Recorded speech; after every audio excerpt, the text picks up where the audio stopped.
Hola, soy Patricia Araya de Fundación Papudo y estamos con nuestro invitado José Miguel Ramírez Aliaga, arqueólogo con un largo currículum, eh, arqueólogo de la Universidad de Chile, que dedica también su tiempo no solo a la docencia, sino también a la difusión de la riqueza patrimonial arqueológica de Chile. Tiene múltiples seminarios, conversatorios, charlas y tenemos el privilegio de escucharlo directamente para hablar de datos arqueológicos de Papudo. Papudo es un sector muy rico en arqueología y él sabe más que nadie y nos va a contar de qué se trata. Muy bienvenido, José Miguel, a nuestro programa Todos Hablan y le dejamos todo el micrófono para que nos cuente. Bueno, muchas gracias. Un gusto estar con toda la gente de Papudo a través de la fundación que están haciendo un trabajo fantástico. La verdad es que Papudo siempre ha sido muy interesante, aunque está como un poco marginal dentro de los núcleos más tradicionales, que obviamente la Concagua en la quinta región, en fin, y el Valle Central. Sin embargo, Papudo tiene una participación muy importante en la prehistoria eh, o de la sociedad indígena de esta parte del territorio que hoy día se llama Chile, porque es una zona de transición entre el norte chico y la zona central, por un lado. Entonces ahí se produce, en la zona, entre la zona de la Ligua y la costa, Papudo, una mezcla de poblaciones muy interesante en un momento en que se producen estas combinaciones, porque desde 10.000 años por lo menos tenemos presencia humana en esta parte del territorio. No conocemos sitios de esa época en este lugar específicamente, pero están los Vilos, están en Quintero, son difíciles de encontrar esos sitios del Pleistoceno, de la edad del hielo, pero andaban por ahí de todas maneras.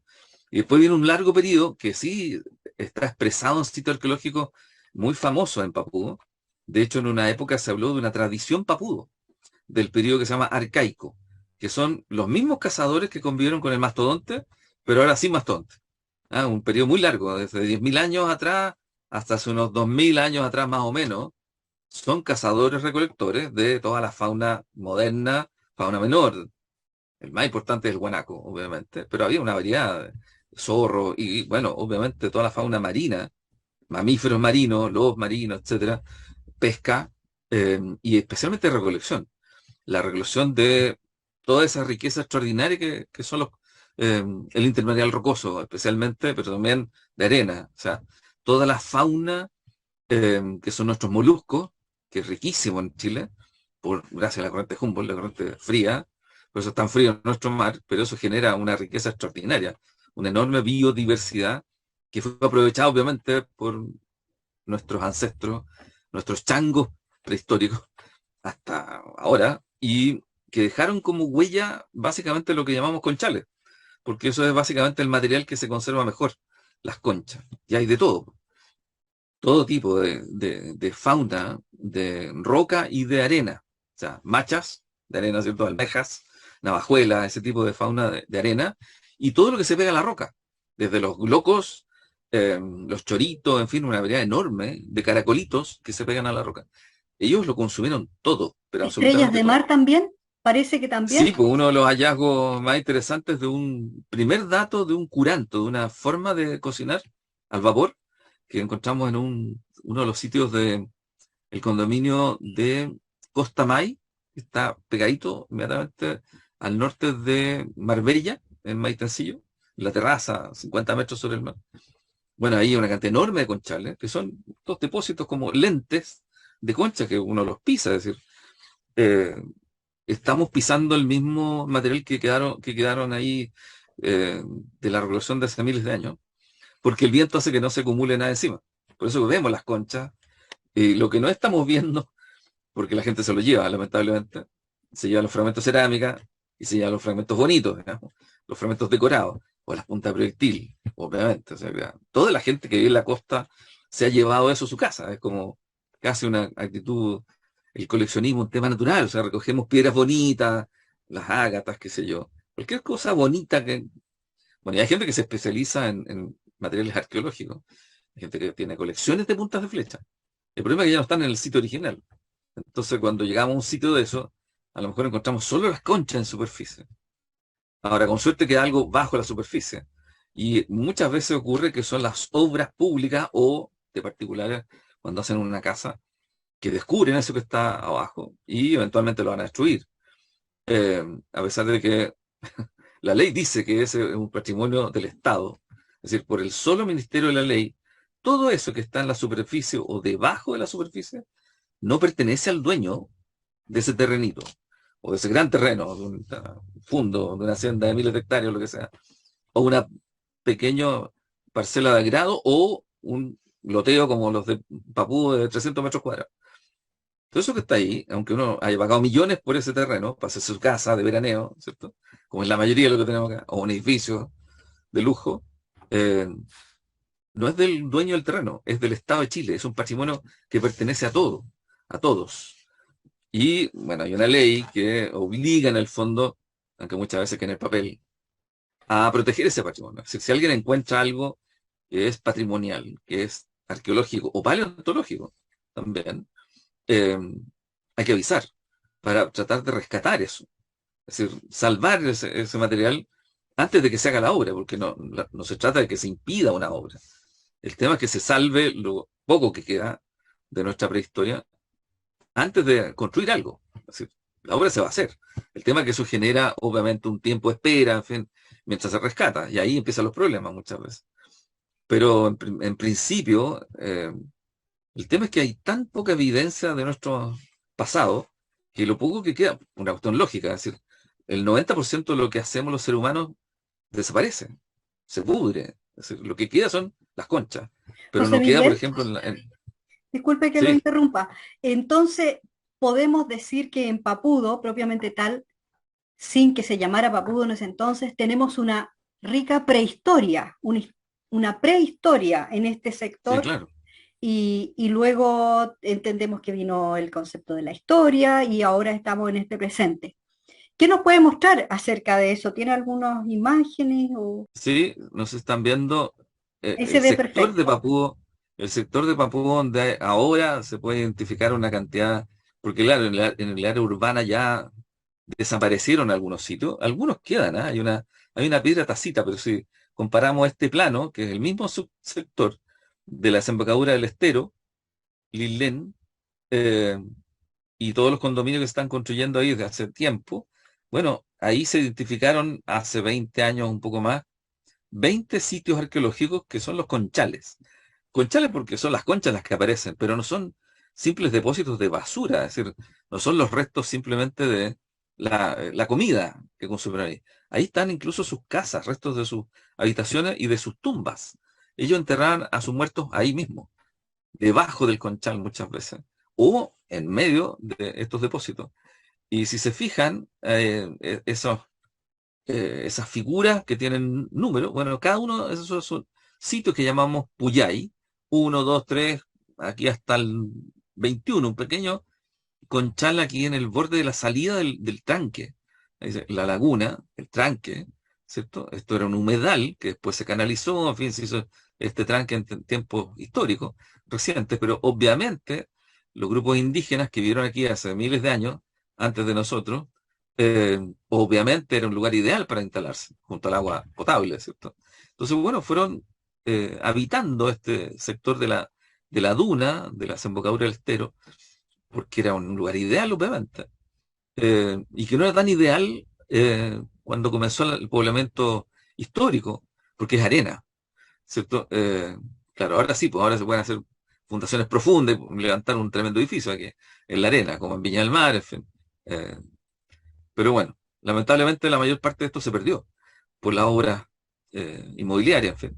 Excepto algunos de estos sitios que alcanzamos a rescatar muy poco, en Puyay 8, aquí a la entradita de estos condominios. Ahí la empresa que hizo este trabajo fue muy cooperadora, digamos. Eh, Lamentablemente no pudimos hacer un rescate sistemático, pero en lo que pudimos trabajar, que era básicamente las excavaciones que hicieron con retroexcavadora para el alcantarillado, bueno, pudimos rescatar algo de eso. Pero el 90% del conchal quedó ahora en los terrenos del loteo, digamos. O sea, cada particular que compró su casa ahí se instaló en gran parte sobre un conchal indígena y seguramente encontraron restos. Es decir, obviamente que encontraron restos. El tema es que eventualmente van a encontrarse con un esqueleto, con una tumba en el fondo, de más de 1000 años. Y ahí la cosa se complica un poco más. Porque en general, cuando se hacen estos estudios de impacto ambiental, una vez que se hace un rescate y se tiene una muestra del sitio, se entrega la obra, digamos. Y ahí lo que hay que hacer cuando ya empieza el movimiento de tierra es evitar que se destruyan las tumbas, básicamente. O sea, el conchal se va a perder en un 80% una vez que ya se entrega a la obra. Pero si logramos rescatar una muestra, con eso nos quedamos conformes, entre comillas. Conforme, Eh, para mí es José terrible, Miguel, en términos legales. conforme en eh, términos legales y también porque a lo eh, mejor a partir de ese rescate se puede hacer algún estudio, me imagino, de... no, claro, sí, de hecho, ya lo que hay es una complicación enorme, porque no hay espacio donde guardar eso, aunque sea el 20%, aunque haya sido hecho con todas las de la ley, con todos los recursos posibles, con el apoyo del Estado a través de su legislación y sus instrumentos, en fin, y con todo el apoyo de las empresas y con muchos recursos, aún así, ese 20% de material que se convierte en volúmenes de conchas, de huesos, de cerámica, en fin, ¿dónde van a parar? A depósitos de museo, que es el único lugar donde se pueden guardar, y además museos que tengan las condiciones, la seguridad para guardar ese patrimonio. Y eso es muy complicado. En Chile entero, el drama es que no hay espacio, no hay lugar para depositar metros y metros cúbicos de material. Y eso es un drama en todo Chile. Los museos no dan abasto para conservar ese material, porque una cosa es rescatarlo, pero después hay que conservarlo para el futuro, digamos, porque a medida que avanza la investigación, las capacidades técnicas, se pueden hacer más y más análisis. Es decir, yo estoy rescatando cosas que excavamos hace 20 años porque tenemos tecnología para aplicar que antes no existía. Y estamos Y José haciendo un Miguel, montón de cosas nuevas. ¿por qué es importante el rescate y también la difusión de todos estos hallazgos y de esta riqueza arqueológica que existe en Papudo y también en otros lugares? ¿Cuál es la importancia científica y también para las futuras generaciones de estos hallazgos y de esta puesta en valor? Para mí es un tema de conocimiento. Hay un tema básico que es el respeto por la historia. Es decir, hay gente que vivió que son poblaciones humanas, es el ser humano, son nuestros ancestros que vivieron y murieron ahí, hicieron su vida y dejaron un testimonio y de lo que hicieron queda una muestra mínima. Como te decía, de todo lo que es capaz de hacer el ser humano, lo que se fosiliza, o sea, lo que se guarda, lo que se conserva en la tierra es un mínimo. No sabemos qué idioma hablaban, cómo se vestían, porque todo eso desapareció con ellos. Lo único que queda son los materiales que son más sólidos y que soportan la humedad, en fin, como las conchas, con suerte los huesos. Es Los decir, huesos. los huesos humanos se conservan muy bien aquí en la arena, pero en el interior, ponte tú, en el Valle Central, en el interior donde hay otro tipo de suelo, en una tierra muy ácida, los huesos quedan convertidos en briznas de huesos. Es terrible verlo. Pero acá en la costa no, muchas veces los esqueletos están perfectamente conservados. Y hay una cantidad enorme de información que se puede obtener de los huesos, de cómo vivían, de las enfermedades que sufrieron, etcétera, etcétera, etcétera. Es decir, de la Cómo se genética. Hoy día podemos hacer alimentaban, genética. claro. Es decir, las Aquí está relaciones Puyay de esas 8. poblaciones con otras. Este es Puyay 8, ¿verdad? Así encontramos en este condominio cuando estaba iniciándose el trabajo. Es decir, imagínense, hoy día está todo pavimentado con casas encima, pero el conchal estaba en superficie y hasta 1 metro de profundidad promedio, 30, 40, 50 centímetros. Había un sector central probablemente de hasta unos 80 centímetros de profundidad. De manera que lo que está en superficie ya es el conchal, o sea, restos indígenas. Y de ahí hacia abajo, bueno, la retro fue excavando por el eje de las calles, donde va la tubería más ancha, digamos, más profunda, que es la del alcantarillado. Y claro, aquí pudimos rescatar lo que estaba en los perfiles. En esta trinchera de unos 50 metros de largo, que es la primera de la calle que va paralela al estero, bueno, ahí aparecieron 5 tumbas, en ese tramo solamente. Imagínate que tenemos, no sé, 200 metros de diámetro un conchal eventualmente, todo lo que se perdió después de eso. Ahora, se perdió en parte porque quedó para siempre bajo el pavimento, es decir, aquí las Quedó ahí. excavaciones se hacen solamente para meter una tubería en 1 metro de ancho o menos para las fundaciones de las casas, Ve que ahí quedó una buena cantidad para siempre. O sea, a lo mejor en 100 años alguien abre una calle y se va a encontrar con el Conchal, ¿te fijas? Es distinto cuando una obra gigante, por ejemplo, que se pierde todo. O sea, si tú haces una piscina, todo lo que se excavó de la piscina se perdió en ese espacio, en esa área, ¿te fijas? Pero aquí, bueno, el daño patrimonial se refiere a las excavaciones de este tipo, y la gracia es rescatar lo que hay. O sea, antes de hacer una excavación, ir a prospectar. O sea, si nosotros hubiéramos llegado aquí antes, y si hubiera sido un proyecto más grande que este, habríamos hecho una prospección sistemática del sitio, con pozos de sondeo. O sea, imagínate, el colega ya había identificado en superficie eso. Ahí está el Puyay 8, pero en superficie, el área. Claro, no se había excavado, Después, no se había hecho nosotros una... habíamos hecho sin excavación, solamente esas son las áreas en superficie donde se ve las conchas y cerámica eventualmente. Pero aquí ya hay una excavación. Si hubiéramos hecho nosotros una prospección con pozos de sondeo, habríamos distribuido pozos cada, ponte tú, cada 10 metros, una malla en un reticulado, bien ordenadito, pozos de 50 por 50. Es decir, 50 por 50 porque con eso accedemos hasta medio metro, 80 centímetros fácilmente. Y con eso sabemos lo que hay debajo de la superficie, hasta dónde hay depósito, la profundidad y el contenido. Vamos sabiendo cada 10 centímetros, que es un estándar, digamos, para ir de a poco arneando ese material y vamos viendo lo que hay. Y según los tipos de cerámica, de artefactos líticos de todo tipo, podemos identificar cultura. O sea, hay cerámica característica, tipos cerámicos que son diagnósticos de diferentes periodos. Entonces encontramos, ponte tú, la cerámica Aconcagua en la superficie. Aquí, ponte tú, hay un resto por la mitad, porque la mitad del cuerpo fue destruido por la retroexcavadora. Ahí con la mitad del cuerpo, el cráneo prácticamente perdido, dentro del conchal, pero excavado en el subsuelo, tapado de conchas de todo tipo, de lo que es un conchal. Incluso había concentraciones de erizos completos a los pies de este individuo, que fue dispuesto de una manera particular, digamos. O sea, hay un tratamiento de los muertos. Aquí hay cerámica, pero Como fermentada, ¿no? José Miguel, ustedes Sí, son científicos los arqueólogos, entonces no van a dar una respuesta así sencilla a una suposición, pero se ve esa intrínseca inhumación. relación entre el hombre y el mar, el hombre y Sí, las claro. cosas del mar, la naturaleza. Eso es bien llamativo en la forma como, porque uno dice conchales, pero también eran tumbas, también estaban ahí la sepultura de Sí, las claro. No es un personas. basurero, digamos. Sí, Claro, claro. cómo era el concepto de la muerte, cómo era el concepto de la vida.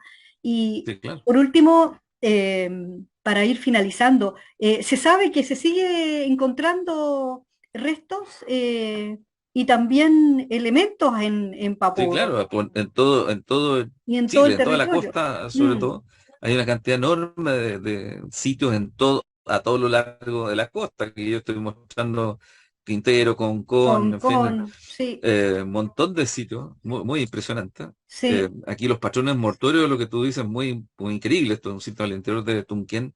Hay un tratamiento de los muertos. Los muertos tenían un tratamiento, hay un respeto, hay una forma de exponerlos en la posición fetal, ponte tú.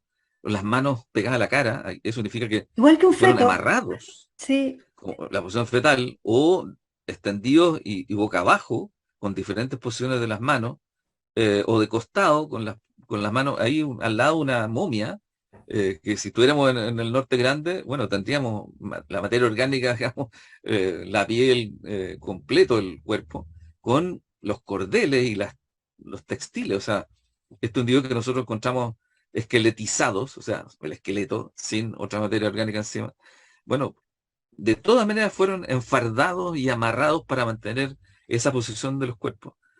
Y algo que no conocemos, algunos muy extremos, como este caso a la derecha, ahí al interior de Santo Domingo. Este es un caso muy único. Aquí se enterró una persona del periodo Bato, cerca de Rengo, este sitio, en que fue depositado con las piernas dobladas sobre los glúteos, digamos, los pies, pero dentro del cuerpo de una guanaca, o sea, un guanaco Oh, hembra adulta, fue abierto, pues, se puso de espaldas, o sea, están las piernas abiertas ahí debajo. Estas son las patas del guanaco. Aquí está la persona, está el cráneo de este hombre adulto, unos 30 años, puesto boca abajo, con los brazos extendidos. Aquí está la pelvis, Y aquí está la rodilla, y desde la rodilla doblaron los pies para que quedaran sobre su glúteo. Y de esa manera se puso dentro de la carcasa abierta, o sea, este guanaco hembra, adulta, eh, se abrió, se evisceró, se sacaron huesos, le sacaron el cráneo, le cortaban las patitas y la cola, la pelvis del guanaco está ahí abajo, pero le cortaban la cola, o sea, fue preparado un cuerpo de un animal para recibir en su interior a un ser humano. Eso es una cosa increíble, único, un caso único hasta ahora en la arqueología chilena, ¿eh? A pesar de que en La Serena hay una fase muy interesante en que van acompañando a guanacos y llamas, acompañando como cucharita con sus dueños probablemente, y dueñas. José Miguel, Pero disculpa este es un caso muy, muy increíble.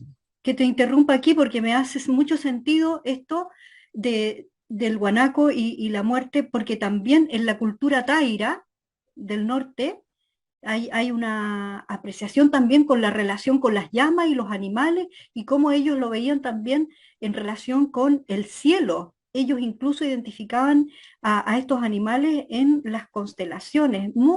Entonces hay un conocimiento de algo que nosotros desconocemos totalmente de estas culturas.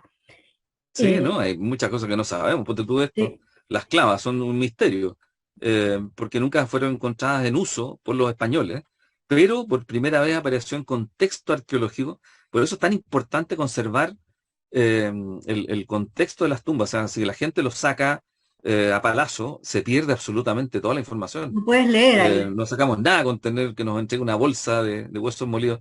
En este caso, ponte tú, por primera vez en el estado de Quillota aparece una mini clava en la mano de un niño.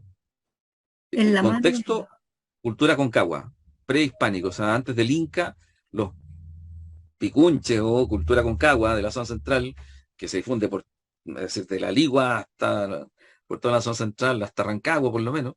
Bueno, ellos usaban las clavas, po. Y aquí está por primera vez en la mano de un niño una miniatura de clava. Es decir, un niño que tenía un rango especial, que a lo mejor de adulto iba a tener una clava grande como ¿Y esta, qué que eran eran las símbolos de clavas? algo que no tenemos idea. Y estas son las clavas. ¿Y qué era? En Porque, todas las zonas. Bueno, ese es un misterio, po. No ah, se un sabe. misterio, no se sabe, pero tenían esta No se forma. sabe, pero obviamente tú puedes Ajá. interpretar que esto se llevaba en la mano. Muchas de ellas tienen este orificio para colgar seguramente, o asegurar en la mano, o colgar cuando no estaba en uso. Pero fíjate la forma. Sí, Tiene una cabeza, o sea, tiene un mango, obviamente para sostenerlo en la mano, en algunas ocasiones especiales. ¿No? Esto no es algo que anda ir trayendo para cazar o para ir a pescar, ¿te fijas? Es obvio que tiene un sentido simbólico que no conocemos, pero fíjate la cabeza, es un loro. es un Es loro, sí, una cabeza de loro sí, súper estilizado, que sí. es el loro nativo chileno, el loro chicahue, nombre mapuche, y que tuvo una connotación especial, pero como no lo vieron en uso los mapuches, no tenemos, o sea, los españoles, porque esto lo usaron los mapuches más sur también, es decir, de la zona central hacia el sur, se usaron en algún momento estas piezas de piedra preciosas, ¿eh? Son todas diferentes, pero tienen un mango y una cabeza Y son de loro. hermosas, Son una maravilla, sí, estéticamente es una maravilla. sí. Entonces, ¿cómo la interpretamos? Bueno, como cuando no sabemos de su uso funcional o doméstico, de uso económico, obviamente un uso ritual, es un chiste entre los arqueólogos, ¿no? Como tenemos idea, porque siempre habían aparecido por el arado, nunca en contexto, excepto en dos casos en Quillota, cerca del estadio, en Quillota mismo, en el estadio, asociado también a Concagua, por aquí aparece uno. Este es un sitio increíble, un condominio que se llama Los Libertadores, a los pies del Cerro Mayaca en Quillota, con unas tumbas increíbles, llenas, llenas de cerámica. Bueno, ahí está, esa es la otra miniatura en Quillota, las dos aparecieron en Quillota, miniaturas de clava, que son las únicas en contexto. Y ahí puedes pensar tú, bueno, si aparecen las manos de niños es porque no tienen la misma connotación de las clavas grandes, probablemente de adultos, que ya tenían una funcionalidad simbólica en ceremonia que después no se enterraban con su dueño. No están en las tumbas de los adultos.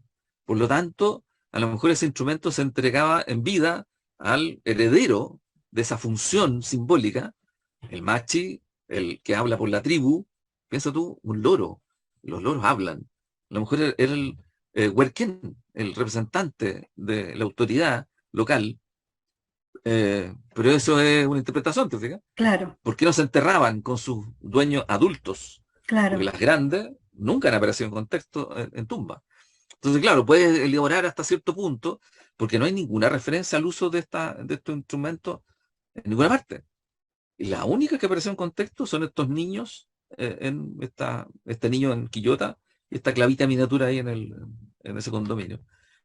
Y bueno, hay muchas otras cosas que tampoco tienen explicación, porque no tenemos las referencias, si no se encuentran en otros contextos, como estos canales de algo, de regadío al lado del estado de Quillota, que no había ninguna referencia previa, parecen que pueden ser de época inca, pero pueden ser más histórica, no se sabe, una cosa rarísima. El Inca también estuvo aquí, ellos trasladaron poblaciones y cambia la población local, sobre todo en la zona de La Ligua, hay un sitio increíble en Valle Hermoso, en donde hay una conexión muy directa con los vecinos del norte chico. Ahí los Picunches o Aconcagua, digamos, con esta cerámica increíble, anaranjada, que es la greda anaranjada, no es pintura, ese color anaranjado. Tiene una relación muy estrecha con los dieguitas del norte chico, ahí se combinan. Y claro, en un momento empiezan a hacer su cerámica Aconcagua, con este color salmón, por eso se llama Aconcagua salmón también, y empiezan a aparecer las decoraciones dieguitas, pero dieguita incaica con un fondo más blanco, porque el Inca también traslada mitimaes, colonos que ya están instalados en el sistema imperial inca, digamos, el modelo administrativo de los incas, los trasladan hacia el sur, hacia la zona central. Y por eso que tenemos dieguita aquí. Pero combinado con lo local, se juntan, hay una simbiosis, hay una mezcla de lo local con estos visitantes de afuera en forma pacífica. O sea, en el arte se expresa ese sincretismo, digamos. Por ejemplo, arriba está un puco Aconcagua, con la greda hecha por artesanos locales, ¿Este? pero la ¿Este? decoración es de Akita. ¿Ah? ¿Este? Esto, ¿Este? ¿Sí? esta Ya, decoración típica inca, ya. pero sobre un puco Aconcagua. Acá son los modelos nuevos de las formas de la cerámica inca, pero con mano local. Y esto es una maravilla. Esta pieza está en el Museo de Casablanca y es de Quintay. Es de un contexto, una tumba de un Es inca local, digamos, en la playa, en Quintay, en un un condominio. Inca. Es fantástico. Y bueno, lo último, que esto no termina la arqueología con los españoles, sigue hasta tiempo histórico. Este es el sitio Aconcagua Diaguita de, que se encontró al lado del Congreso en Valparaíso, debajo de la Plaza O'Higgins, aparecieron estos contextos increíbles. Y bueno, los indígenas no desaparecen. Aquí hay arqueología bajo tierra de tiempo histórico, como es el famoso muelle. Imagínense, eso era el muelle, fines de 1800, que hoy día está bajo tierra. Po. O sea, le ganamos 3 cuadras al mar y ahí Claro que quedaron los sí. restos. O sea, a eso es arqueología también. Esto es arqueología. O sea, nosotros estamos haciendo arqueología hoy día. O sea, hay una arqueología de ayer. La medida que uno va construyendo, va depositando cosas. Y bueno, están vigentes. Po. Si lo indígena no desaparece. Están los nombres de muchos lugares, de toda la zona central, nombres mapuche en su mayoría. Todo Hay nombres esto, mapuche hasta Ovalle, quechua, aymara, lugares muy importantes. Papú es un nombre más bien histórico. sí, Papú ese es es más histórico. bien de los Claro, españoles, claro. de Sí, alguien con una piedra muy grande. Pero sí. esto es un hallazgo extraordinario, único, en el tranque de la ceniza, una piedra tacita, en donde hay un contexto, porque eso insisto, en que los contextos son fundamentales. Aquí nosotros recuperamos en un reticulado de 1 metro, uno por uno, identificamos esta concentración de restos de cerámica, ponte tú. Eh, y ahí podemos darnos cuenta de dónde se realizan ciertas actividades. Esto está más limpio, ¿te fijas? Entonces aquí hay una zona de concentración de quiebre y de quema de materiales modernos, pero también indígenas. O sea, aquí hubo un ritual indígena a tiempos hasta 1900 y tanto, o sea, muy reciente, Muy cercano. que O s- incluye botellas, y esto sigue vigente en el norte. Esto está asociado a una piedra tacita de ayer, digamos. O sea, esto es algo muy oculto que alguien, un grupo de personas obviamente, desarrolló acá, cerquita de Valparaíso, hasta hace no mucho. Y el dato más extraordinario, aparte de la cerámica indígena, eh, eh, artefactos José como Miguel, percutores, mano a moler, lo que este tú pedazo de dices vidrio de acá, botella, lo que tú dices es que en un sitio digamos, patrimonial antiguo, fue siendo ocupado también por últimas generaciones, hicieron Sí, claro. aparentemente rituales semejantes o trataron de continuar con Sí. ese... Bueno, las piedras tacitas están asociadas a, en el caso de la ceniza, a un cementerio del periodo arcaico que tiene más de 6.000 años, y esta tacita, que tiene unas pequeñas cavidades con unas pequeñas pulimientos ahí, también dentro de todo el complejo de las cenizas. Bueno, aquí en superficie encontramos los primeros niveles, digamos, todo este material histórico reciente que no se había encontrado. Hay datos de circuitos de rituales asociados a tacitas, ponte tú en el Mataquito. Y en el mundo mapuche hay mucha vinculación con los cerros y con sitios de piedras especiales de uso ritual hasta Hasta hoy ahora, digamos. día, hasta hoy O día. las zapachetas en el altiplano, en fin. O sea, eso está vigente. Eso lo Bueno, vamos a hacer en un próximo capítulo, porque estamos terminando esta conversación, bueno, esa es la escenografía más o menos de lo que es los la conchales. gente real, po. Uno Claro, ve unas conchas, ve basuras, pero eran personas que claro, creían en ciertas cosas, que tenían culto a los... Esto actual. es Longotoma, según este artista del Museo de la Ah, Ligua, pero es lo Longotoma mismo. también, claro, Longotoma es Bueno, toda la Longotoma parte tiene unos tremendos de las conchales. dunas. Sí.